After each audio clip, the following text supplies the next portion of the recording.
बंगाल का महायुद्ध अब शुरू हो चुका है। टीएमसी को अपने कर्मा का हिसाब देने का वक्त आ गया है। केंद्र ने अब की बार सीधा अटैक किया है टीएमसी की पॉलिटिकल नर्व सेंटर यानी आईपैक पर, जो असल में टीएमसी का ब्रेन रूम है, पॉलिटिकल स्ट्रेटेजी और कंसल्टिंग का मुख्य ठिकाना।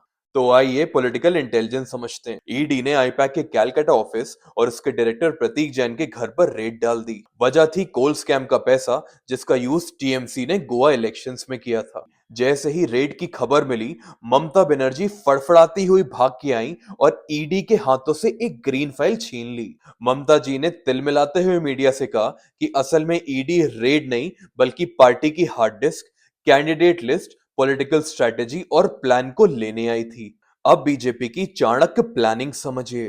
पहला, आईपैक सिर्फ एक महज पॉलिटिकल कंसल्टिंग नहीं, बल्कि टीएमसी का इनविजिबल वॉर रूम है। यहाँ होता है booth level data, voter psychology mapping, मुस्लिम कंसोलिडेशन कैंपेन्स और टर्नआउट मैनेजमेंट सिस्टम्स।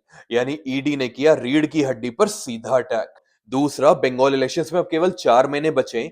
ईडी से डायरेक्ट इफेक्ट होगा, जैसे कि कैंपेन पैरालिसिस, काडर और पॉलिटिकल कंसल्टेंट के बीच एक इंटरनल कॉन्फ्लिक्ट और मुस्लिम वोट कंसोलिडेशन में एक स्ट्रेटेजिक फेलियर। तीसरा, बीजेपी ने सांप भी मर जाए और लाठी भी ना टूटे वाली स्ट्रेटेजी लगाई है। यानी ममता बनर्जी पे डायरेक्ट अटैक ना करके ईडी एक्शन हुआ। इसका मतलब विमेन कार्ड नहीं चलेगा, दिल्ली वर्सेस बंगाल का नैरेटिव नहीं चलेगा, यानी कि सिंपैथी वेव जीरो। ममता दीदी विक्टिम भी नहीं बन पाएगी और सिस्टम भी हिल जाएगा। चौथा, सबसे बड़ी चोट, स्विंग वोटर गेम।